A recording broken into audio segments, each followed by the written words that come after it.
हाय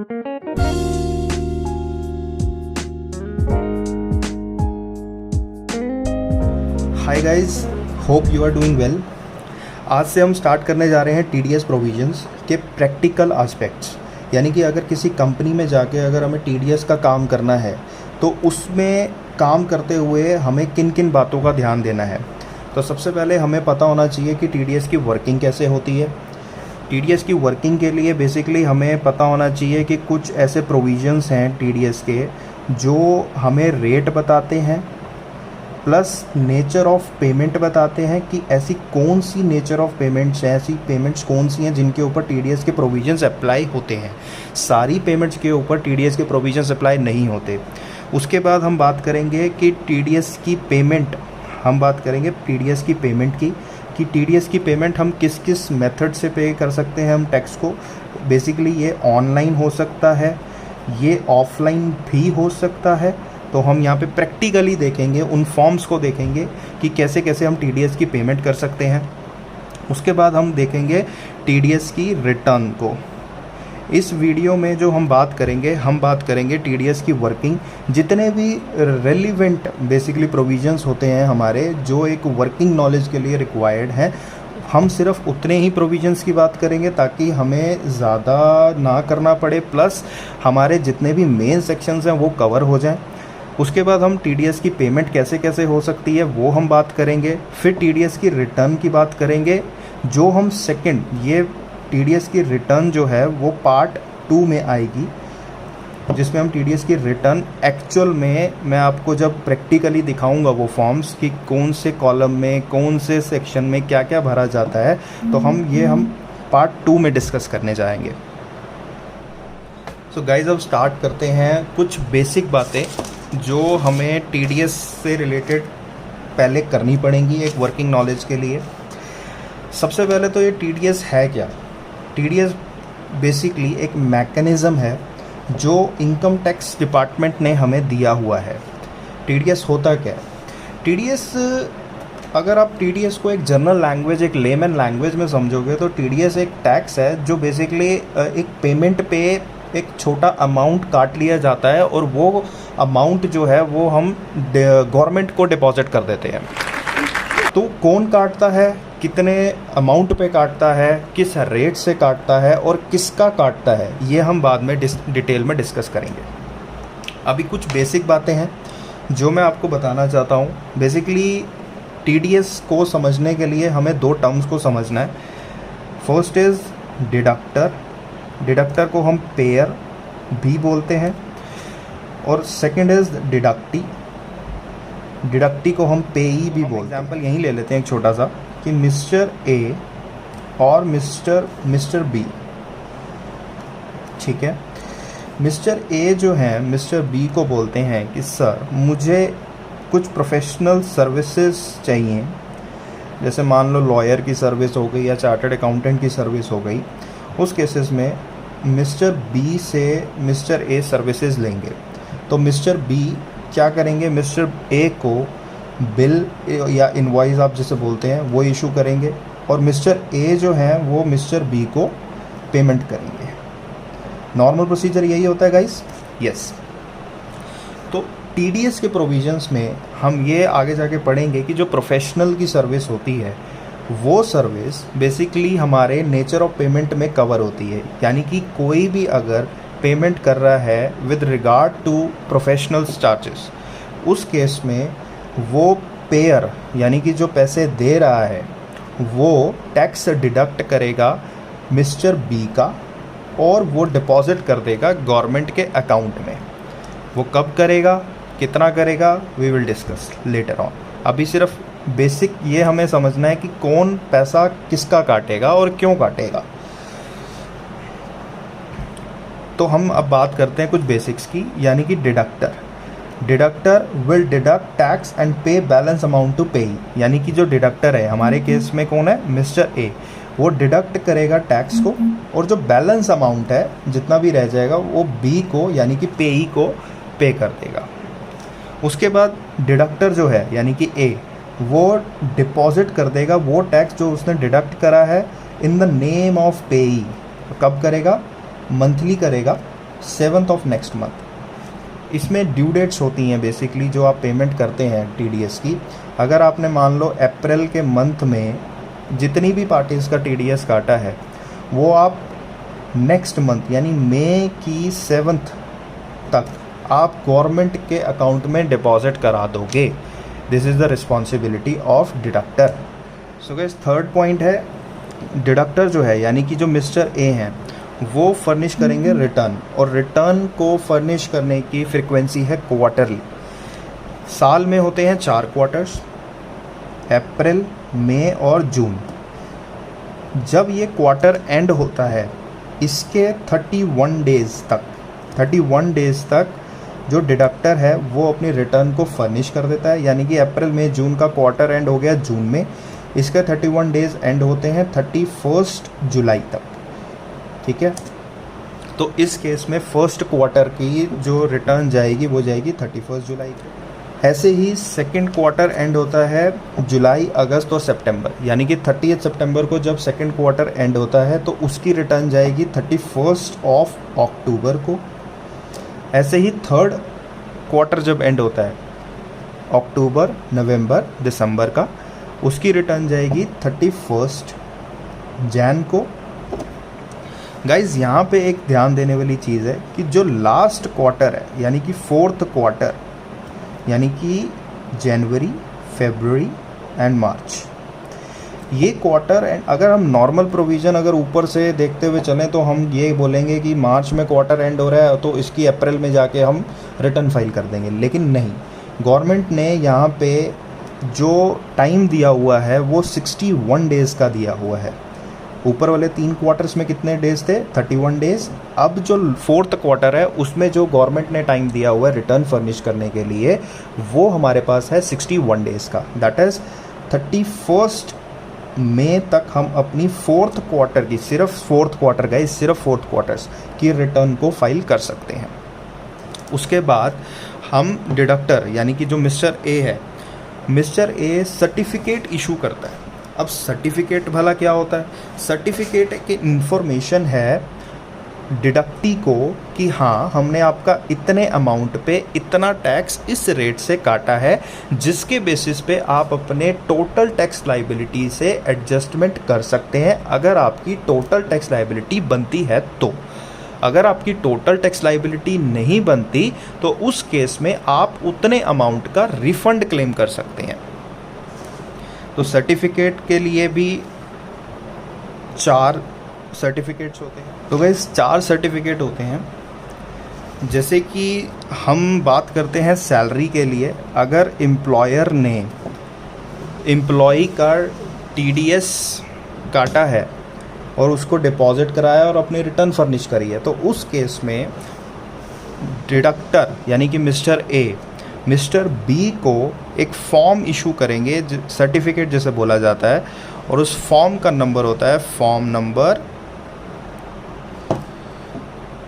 16। ठीक है, form number 16 जो है वो हम एम्प्लॉय को इशू करते हैं। ये सिर्फ और सिर्फ सैलरी के केस में आता है। Other than salary, form number 16A। Guys, अब हम थोड़ी सी पेमेंट के नेचर एग्जाम्पल के तौर पे देख लेते हैं। जैसे कि पेमेंट में क्या क्या इंक्लूड होता है? Salary, contract charges, commission, professional fees, interest और रेंट एट्सेट्रा। मतलब ऐसी कुछ नेचर ऑफ पेमेंट्स हैं जिनके ऊपर TDS के प्रोविजंस अप्लाई होते हैं, हर पेमेंट पे अप्लाई नहीं होते हैं। एक एग्जाम्पल लेते हैं छोटा सा कि जैसे ABC limited company makes a payment of ₹30,000 by a way of professional fees to mister Gurpreet Singh. मतलब कोई गुरप्रीत सिंह है जो प्रोफेशनल सर्विसेज दे रहे हैं ABC लिमिटेड को, तो ABC लिमिटेड तभी उसको पेमेंट कर रही है 30,000 की। इस केस में क्या होगा, जब गुरप्रीत सिंह अपना 30,000 का बिल, अभी हम GST की बात नहीं कर रहे हैं, GST का भी हम एग्जाम्पल लेके अभी समझाएंगे। जब गुरप्रीत सिंह ABC लिमिटेड को 30,000 का अपना इनवॉइस देते हैं तो उस केस में ABC लिमिटेड पेमेंट करेगी 30,000 की after taking the provisions into the consideration of TDS। इस केस में 30,000 के ऊपर जब अभी हम सारा डिस्कस करेंगे, यहाँ पे हम रेट्स वगैरह डिस्कस करने वाले हैं थोड़े से, जो उनसे भी हमारे मेन या जो मेजरली यूज़ होते हैं हमारे एक्चुअल बिजनेस में, हम वो अभी डिस्कस करने होंगे। लेकिन अभी आपको बता देता हूँ, सिर्फ प्रोफेशनल फ़ीस पे जो TDS का रेट है वैसे तो 10% था, लेकिन कोविड की वजह से TDS रेट को 25% रिड्यूस कर दिया गया है। तो प्रोफेशनल फ़ीस पे जो हमारा TDS रेट होता था वो होता था 10%, लेकिन कोविड की वजह से 25% उसके रिड्यूस कर दिए गए हैं। तो 7.5% जो है वो हमारा TDS रेट है। यानी कि जो ABC लिमिटेड कंपनी पेमेंट करेगी गुरप्रीत सिंह को 30,000 की, तो वो 7.5% जो TDS है, जो टैक्स है, वो काटेगी और जो बैलेंस अमाउंट है वो पे कर देगी। और जो उसने 2250 रुपीज़, जो 7.5% ऑफ 30,000 है, ये डिपॉजिट कर देगी गवर्नमेंट के अकाउंट में ऑन और before 7th day of next month, जिस भी मंथ में वो पेमेंट कर रही है। ठीक है। इन TDS rate shall be increased by applicable surcharge and health education cess. We will discuss this later. In case of non-furnishing of PAN, Aadhaar by deductee कौन था? Mister B. हमारे एग्जाम्पल में मिस्टर बी हैं डिडक्टी। अगर उन्होंने अपना pan number mister A को नहीं दिया, यानी डिडक्टर को अगर डिडक्टी अपना पैन नंबर नहीं देता, उस केस में गवर्नमेंट कहती है डिडक्टर को, जो भी रिस्पॉन्सिबल पर्सन है हमारे केस में मिस्टर ए, उसको कहती है कि डिडक्टर मिस्टर ए सुनो, या तो नॉर्मल रेट या 20% जो भी ज़्यादा है उस रेट से TDS काटना इस इंसान का जिसने तुम्हें पैन नहीं दिया। तो गाइस हमेशा याद रखना, वर्किंग में या अपने प्रैक्टिकली जब तुम काम करोगे, कभी भी पैन नंबर डिडक्टी का ना मिले तो तुम्हारी रिस्पॉन्सिबिलिटी है, यानी कि deductor, being a deductor you are responsible to deduct a tax of normal rate और 20%, whichever is higher between them you have to deduct a tax। तो अभी जैसे मैं आपको बता रहा था TDS रेट्स के बारे में, due to COVID-19 situation the rates of TDS on payment made has been reduced by 25%. This is 25, if you will not be able to see, this is 25% for the period starting from 14th May 22 31st मार्च 21। यानी कि इस period में जो भी nature of payment हमारी fall करती है उसका TDS का रेट जो है वो रिड्यूस कर दिया गया है 25% से। However no reduction in rates where tax is required to be deducted और collected at higher rate due to non furnishing of PAN. अभी मैंने आपको ऊपर बताया था कि अगर कोई भी डिडक्टी आपको पैन नहीं देता तो उस केस में डिडक्टर की रिस्पॉन्सिबिलिटी है कि उसका TDS 20% के रेट से डिडक्ट किया जाए। तो ये वाली जो कोविड की 25% की जो रिडक्शन आई है ये नॉर्मल रेट्स पे आई है, लेकिन इस केस में भी अगर हमारा पैन कोई डिडक्टी नहीं देता तो तब हमारा ये वाला जो प्रोविज़न है 25% रिड्यूस्ड वाला, वो उस पर एप्लीकेबल नहीं होगा। तो इसलिए डिडक्टी को अपना पैन नंबर देना चाहिए। प्रैक्टिकल एडवाइस है, कभी भी आप वर्किंग कर रहे हो TDS की तो आपको हमेशा डिडक्टी का पैन नंबर लीजिए, अदरवाइज़ उसको TDS 20% तक देना पड़ेगा और वो हमें डिपॉजिट करना है। अब कुछ TDS रेट चार्ट्स हैं, कुछ एग्जाम्पल लेंगे। सारे एग्जाम्पल लेने का कोई फ़ायदा नहीं बनता। जो मेन हमारे डिस्कशन में आएंगे या जो प्रैक्टिकली ज़्यादा यूज़ होते हैं वो हम बस एक रेट देख लेते हैं उसके ऊपर क्या है। जैसे कि अगर आप देखने चाहोगे तो इसके receiving accumulated taxable provident fund नहीं है हमारा, सिक्योरिटीज़ वाला ज़्यादा यूज़ नहीं होता, म्यूचुअल फंड का भी ज़्यादा यूज़ नहीं होता। हम इसमें बात करें तो interest other than interest on securities, yes this is the section which is use sometimes in the practical work. तो ये जो TDS रेट था इस पे 10% था, लेकिन अब 7.5% हो चुका है। Winning from lotteries, winning from horse races, insurance commission, life insurance policy commission और ब्रोकर रिसीव एक्सेप्ट फॉर, ये भी यूज़ होता है।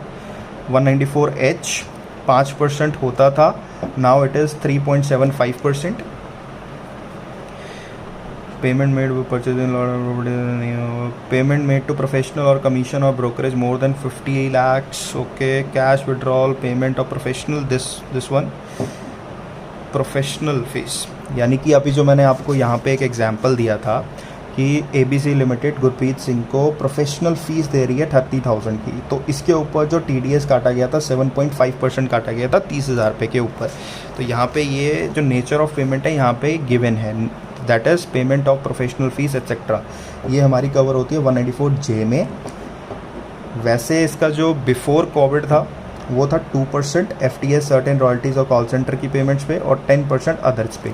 अब जो हो गया है 1.5% जो है FTS certain royalties call centres और 7.5% अदर्स का। तो हमारा केस यहाँ फॉल करता था हमारे एग्जाम्पल में, इसलिए हमने यहाँ पे 7.5% जो है 2,250 रुपये 30,000 रुपये के ऊपर हमने डिडक्ट किया था। अदर हैं plant and rent of plant and machinery, rent of, ये भी हमारे यूज़ में आते हैं। Rent of plant and machinery और rent of immovable property, basically building पे होता है, ये 10% होता था, now it is 7.5% and 1.50 for plant and machinery, 7.5% for immovable property, that is your building. ठीक है, फैक्ट्री जो भी इमूवेबल है। इसके साथ मैं अब आपको एक छोटा सा एग्जांपल समझाता हूँ। यहाँ पे अगर किसी जो प्रैक्टिकली काम भी करते हैं उन्होंने एक नोटिस करा होगा कि मैंने 194C के बारे में डिस्कशन नहीं करा अभी। मैंने ये इसलिए नहीं करा यहाँ पे बिकॉज एक छोटा सा चार्ट के थ्रू हम इसको समझेंगे ताकि ये सारे सेक्शंस थोड़े से समझ भी आ जाए, प्लस वो भी आ जाए 194C वाला। तो गाइस स्टार्ट करते हैं 194C, पेमेंट टू कॉन्ट्रैक्टर्स और सब कॉन्ट्रैक्टर्स, पेयर और पेई। गाइज इसमें आपको कंफ्यूज नहीं होना कि इसमें पेयर कौन है और पेई कौन है। इसमें पेई जो होता है वो आपको पता होगा कॉन्ट्रैक्टर होता है। जब आप कंफ्यूज हो जाते हो पेई में, इसके केस में आपका कॉन्ट्रैक्टर होता है। यानी कि एग्जाम्पल के तौर पे हम बोलते हैं DLF is a contractor and mister A is contractee, यानी पेयर जो पैसे दे रहा है। तो ये पेमेंट करेगा कॉन्ट्रैक्ट के लिए, कोई भी काम जो होगा, कोई भी उसने कॉन्ट्रैक्ट किया होगा उसके लिए वो DLF को पेमेंट करेगा। इसके केस में हमने DLF एक एग्जांपल लिया है, बट अगर हम बात करें नॉर्मली तो दो केसेस होते हैं, इंडिविजुअल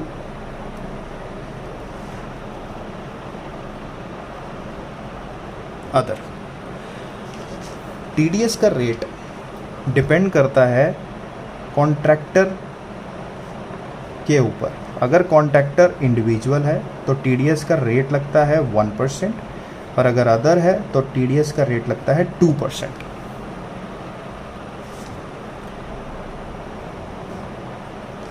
इंडिविजुअल के साथ हम HUFP यहाँ पे कंसिडर करते हैं। यहाँ पे वर्क क्या होता है, वर्क के अंदर advertisement,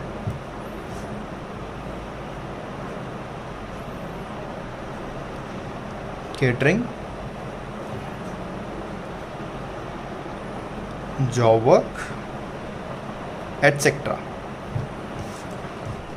Now we will do one more example to understand the basic provision, basic understanding, basic working knowledge of TDS with GST। एक ट्रांजैक्शन लेते हैं। बेसिकली ये ट्रांजैक्शन है कि रेंट पे हुआ है, रेंट पेमेंट ऑफ ₹50,000। ठीक है, 50,000 रुपये का रेंट पे हुआ है। तो सबसे पहले इसकी एक जर्नल एंट्री बताओ क्या होगी। रेंट डेबिट, GST इनपुट बोल देते हैं अभी, IGST, CGST, SGST नहीं बात करते। Debit to bank to TDS payable. Rent कितना है हमारा? 50,000 रुपये। इसके ऊपर हम सपोज करते हैं कि जो जीएसटी है रेट वो लगता है 18%। यहाँ लिख देते हैं जीएसटी रेट इज़ 18%। ठीक है, तो 50,000 का 18% कितना होता है?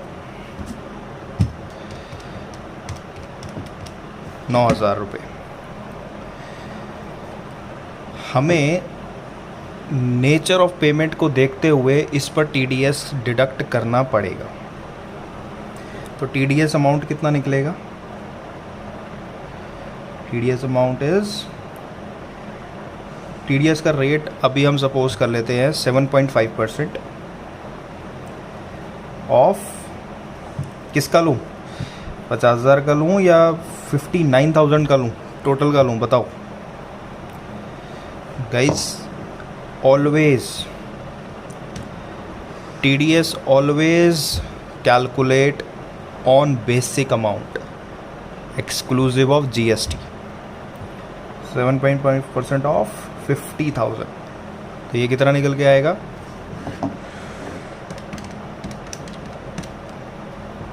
3,750। तो बाकी पेमेंट हम कर देंगे। 59,000 माइनस 3,750 इज़ इक्वल टू, हमारे पास ये पेमेंट आ जाएगी जो हम पार्टी को कर देंगे। बेसिकली ये वाली जो एंट्री है ये पार्टी के नाम से आनी थी। जैसे कि अगर मिस्टर एक्स को हमने पेमेंट करनी थी तो फिर उसके बाद हम यहाँ पे मिस्टर एक्स लिखते, मिस्टर एक्स को फिर हम सेकेंड एंट्री करते mister X account debit to bank account, तो हमने डायरेक्टली यहाँ पे बैंक अकाउंट कर दिया। ठीक है, क्योंकि हम एग्जाम्पल समझ रहे हैं यहाँ पे, हम समझना ये चाहते थे कि जो TDS है वो रेट, जो TDS का रेट है वो कौन से अमाउंट पे लगता है, इंक्लूसिव ऑफ GST लगता है या एक्सक्लूसिव ऑफ GST लगता है। तो always TDS will always calculate on exclusive of GST amount. ठीक है, तो इसके बाद हम सेकेंड एंट्री करेंगे। अब TDS यहाँ पे पेबल खड़ा है तो TDS पेबल डेबिट कर देंगे टू क्या, बैंक, पेमेंट कर देंगे ना, कितने की? 3750। यहाँ पे हम लिख देंगे being TDS deposited in the name of mister x. ठीक है, फिर उसके बाद एक एंट्री करते हैं। अब यहाँ पे हमारा GST इनपुट है। सपोज़ करते हैं हम कि हमने कुछ सेल्स करी थी। ठीक है, 1,00,000 रुपए की सेल करी है, just to understand the example. तो सेल की एंट्री क्या होएगी? डायरेक्ट कर देते हैं bank account debit to sales to GST output. Output liability है ना हमारी, सेल्स पे जो होएगी वो हमारी आउटपुट लाइबिलिटी है। जो हम परचेज पे GST पे करते हैं that is our input, that is our ITC। तो एग्जांपल था हमारा, सेल्स थी 1,00,000 रुपए की। इस पे हम सेल्स पे जो GST है वो लगा के रखते हैं 18% ही, 18,000। तो बैंक में कितना आएगा? बैंक में आएगा 1,18,000। ठीक है, being sales made.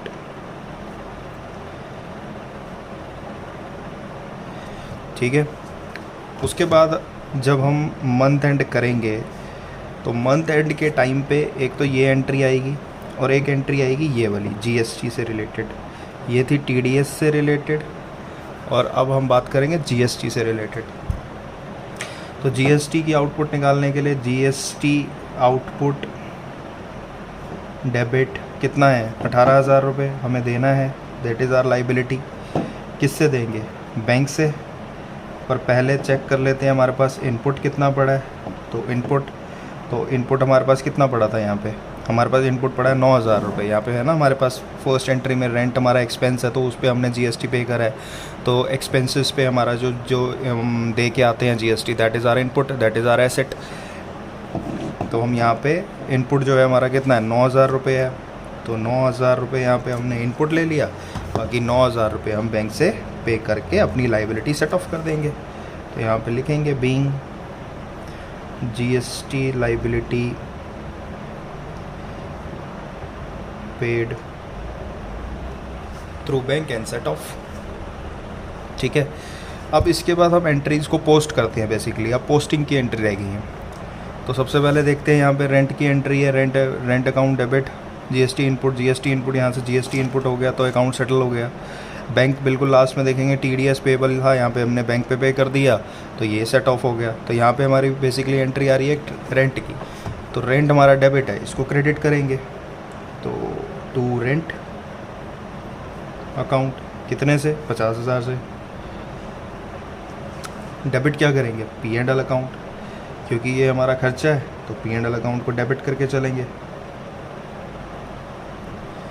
Being rent expense transferred.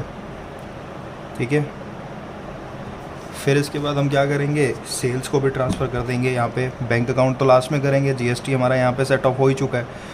तो अब हम सेल्स रहेगी, सेल्स को भी यहाँ पे कर लेंगे। यहाँ पे सेल्स जो है क्रेडिट हो रही है, अकाउंट को सेटल करने के लिए इसको डेबिट करेंगे। तो यहाँ पे सेल्स अकाउंट डेबिट टू कहाँ जाएगा, P&L में जाता है सेल्स, है ना। तो सेल्स हमारी कितने की हुई है, सेल्स हमारी हुई है 1 लाख रुपए की। तो यहाँ पे लिखेंगे बीइंग सेल्स ट्रांसफर्ड। ठीक है, इसके बाद ये तो हो गई एंट्री। अब आपको बेसिकली इस पे एक चीज़ समझनी है, कितने अकाउंट सेटल हो गए हैं, कितने हमारे पास, अब हमारे पास लास्ट पोजीशन क्या निकल के आती है। तो जब हम यहाँ पे प्रॉफिट एंड लॉस अभी टी शेप में बना देते हैं just to make you understand. ठीक है, यहाँ सेल्स आ जाएगी, कितनी आएगी सेल्स, 1 लाख रुपए। यहाँ क्या आएगा, रेंट आएगा 50,000। ठीक है, इसके बाद हम जब बैलेंस शीट बनाएंगे यहाँ पे क्या आ गया, प्रॉफिट आ गया, जीपी 50,000। यहाँ जब बैलेंस शीट बनाएंगे प्रॉफिट आ जाएगा यहाँ पे 50,000 का, और यहाँ पे कैश एंड बैंक बैलेंस जो है अब हम देख लेते हैं। यहाँ से हम निकाल लेते हैं बैंक बैलेंस, यहाँ पे छोटा सा निकाल लेते हैं बैंक। ठीक है, तो शुरू में देखते हैं हमने क्या किया है। सबसे पहले हमने पेमेंट करी है, डेबिट हो गया, क्रेडिट हो गया। तो यहाँ पे हम लिख देते हैं रेंट, भाई पे कर दिया रेंट 55250 का, यहाँ पे हमने बैंक में पेमेंट कर दी है बैंक से। फिर हमने टीडीएस दिया है 3750। ठीक है, फिर हमारे पास बैंक में पैसे आए हैं, बैंक ये सेल्स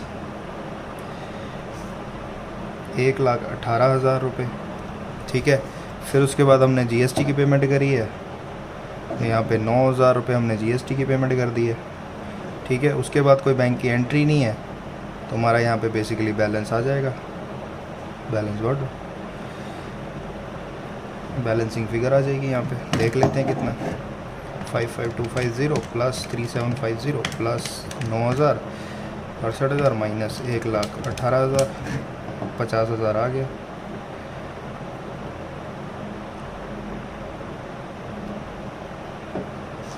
बस, तो अपना हमारा यहाँ पे 1,18,000 रुपये बैलेंस हो गया। सिंपल, बैलेंस शीट यहाँ पे मैच कर गई।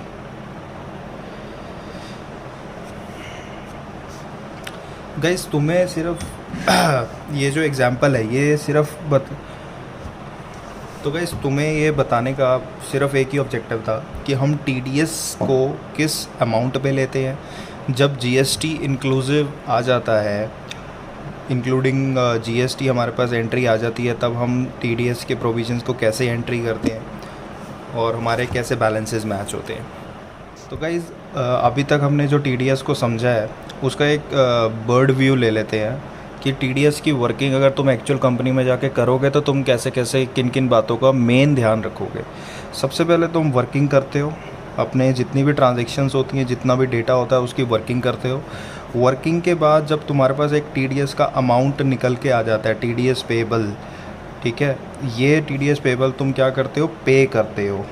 ठीक है, डिपॉजिट करते हो, जिसको तुम डिपॉजिट बोल देते हो, पे बोल देते हो। डिपॉज़िट करने के बाद तुम क्या करते हो, इसकी रिटर्न फाइल करते हो। ठीक है, बेसिकली किसी कंपनी में टीडीएस का जब काम करना है तो यही काम होता है कि सबसे पहले उसे वर्किंग करनी होती है, वर्किंग के बाद उसको क्या करना होता है, पे करना होता है, पे करने के बाद उसकी उसे रिटर्न फाइल करनी होती है। तो पे करने के लिए अब हम अभी तक हमने जो बात करी, अभी तक हमने बात करी है वर्किंग की हमने बात कर ली है कि किस किस अमाउंट पे कैसे कैसे कटता है, किस रेट से कटता है, वो एक चार्ट है। बेसिकली अब हम एक्चुअल वर्ल्ड में जब काम करते हैं तो हम अपना चार्ट सामने रखते हैं, और जब भी हम काम करते हैं तो हमको, जब हम रेंट पे, अब सपोज़ करो 7.5% हमारा बिल्डिंग के रेंट पे कट रहा है टीडीएस, तो हमें वो जो रेट्स हैं वो याद हो जाते हैं। प्रोफेशनल फ़ीस 7.5 कट रहा है हमारा, तो हमको याद हो जाता है। कॉन्ट्रैक्टर्स है, अगर कंपनी है तो 2% है, इंडिविजुअल एचयूएफ है तो 1% है। ठीक है, वो फिर हम बात करते हैं 75% ड्यू टू कोविड हमारा जो रेट आ गया उसका ले रहे हैं, तो इस केस में हमें वो सब याद हो जाता है। अब बात करते हैं नेचर ऑफ पेमेंट की, तो वो भी हमें उसी रेट जो चार्ट है उसी में नेचर ऑफ पेमेंट गिवन होता है। तो ये तो चीज़ें हमें इस पे ज़्यादा दिमाग नहीं लगाना होता, हमें सिर्फ दिमाग लगाना है उसकी वर्किंग पे, जो मैंने तुम्हें समझाई है वर्किंग क्या होती है, कैसे बनती है। बेसिकली वो वर्किंग हमारी कैलकुलेशन जो होती है वो हमारी जीएसटी एक्सक्लूसिव जो होता है उस पर लेते हैं हम अमाउंट। और दूसरी बात रेट वगैरह है, रेट वगैरह आपको नॉर्मली मिल जाता है। तो बेसिकली हमारी जो सबसे पहले तुम्हें नेचर ऑफ पेमेंट जो है वो फाइंड आउट करनी पड़ेगी। जब तुम nature of payment find out कर लोगे तो तुम उसके ऊपर रेट लगाओगे। रेट जो होगा वो एप्लीकेबल रेट होगा। जैसे आज 7.5 है तो अगले साल वो 10% हो जाएगा या 15 हो जाएगा, वो तुम्हें उसी, जब भी तुम टीडीएस की कैलकुलेशन करोगे वो तुम्हें उस वक्त पता लग जाएगा। और फिर जब तुम अब तुम बात करोगे पेमेंट की या डिपॉजिट की, तो जब वर्किंग तुमने मंथ एंड में कर ली है तो अब तुम्हें क्या करना है, अब तुम्हें डिडक्टर का जो टीडीएस बनता है वो तुम्हें अब डिपॉजिट कराना है। तो जब भी डिपॉजिट कराते हैं टीडीएस चालान के थ्रू डिपॉजिट कराते हैं, तो अब मैं तुम्हें बताता हूँ कि बेसिकली टीडीएस के लिए ड्यू डेट है 7th of next month, but इसको हम फिर भी 2 कैटेगरी में डिवाइड करके चलते हैं। जैसे कि ऐसे बात करते हैं, अब हम बात करेंगे टीडीएस किसका, सैलरी का, एक तो हो जाता है, और एक हम बात करेंगे टीडीएस नॉन सैलरी का। ठीक है गाइस, दोनों में 7th ऑफ नेक्स्ट मंथ ही है डिपॉजिट डेट, बट स्टिल हमें इसमें कुछ डिस्कस करना है जो लास्ट में जाके तुम्हें पता लगेगा कि मैंने इसको अलग अलग क्यों लिया है। ठीक है, तो इसमें अगर हम बात करें तो इसकी जो डिपॉजिट डेट है 7th ऑफ नेक्स्ट मंथ, इसकी भी जो डिपॉजिट डेट है वो भी 7th ऑफ नेक्स्ट मंथ ही है। दोनों में कोई फ़र्क नहीं है, बट स्टिल एक डिफरेंस आता है लास्ट में, वो मैं तुम्हें बता देता हूँ। ठीक है, जैसे कि इसमें जब अप्रैल टू फरवरी ये वाले मंथ की जब बात होती है टीडीएस डिपॉजिट की, तो हम बात करते हैं नेक्स्ट 7th की, इसको नेक्स्ट 7th बोलते। सेम यहाँ पे भी बिल्कुल सेम है, कोई इशू नहीं है, डू कर देता हूँ, डू बेसिकली यही है। बट जो मार्च की बात आती है ना, मार्च के मंथ का 7th ऑफ अप्रैल ऐसा नहीं होता, इसकी जो डेट आती है वो आती है 30th of April deposit date. ठीक है, अब आता है पॉइंट ऑफ डिफरेंस कि ये दोनों अलग अलग क्यों हैं। जब टीडीएस डिडक्ट करने की बारी आती है ऑन सैलरी, तो ये हम करते हैं पेमेंट पे। ठीक है, ये जो सैलरी, जब हम सैलरी पे टीडीएस को डिडक्ट करने की बात आती है टैक्स को, तब हम बात करते हैं कि पेमेंट जब होएगी सैलरी की तब हम उसके ऊपर टैक्स डिडक्ट करेंगे। लेकिन जब नॉन सैलरी के ऊपर हम टीडीएस की बात करते हैं, जैसे दूसरे अदर एक्सपेंसेस हैं, अदर पेमेंट्स हैं, तो उसके ऊपर जब हम बात करते हैं टैक्स को डिडक्ट करने की, तो वो हमारी 2 केसेस होते हैं उसमें। एक तो होता है पेमेंट, जैसे कि हमारा सैलरी था भाई, जब हम पेमेंट करेंगे तब टैक्स काट लो। और एक होता है जब हम वो क्रेडिट करते हैं बिल, जब हम अपनी बुक्स में शो करते हैं। बेसिकली इन दोनों में से जो भी अर्लियर होता है, अर्लियर डेट, टैक्स तब डिडक्ट करा जाता है। यही एक पॉइंट था लास्ट वाला, जिसके लिए ये पॉइंट ऑफ डिफरेंस एक टेबल बनाना पड़ा था मेरे को, कि इसमें तुम्हें बस हमें ये समझ आ जाए कि सैलरी और नॉन सैलरी में जब हम टैक्स डिडक्ट करते हैं तो बेसिकली एक फ़र्क आता है, और वो फ़र्क कहाँ आता है। And thank you guys. I hope कि अगर आपको वीडियो अच्छी लगी हो तो प्लीज़ इसे सब्सक्राइब करिएगा, लाइक करिएगा और अपने फ्रेंड्स के साथ शेयर करिएगा।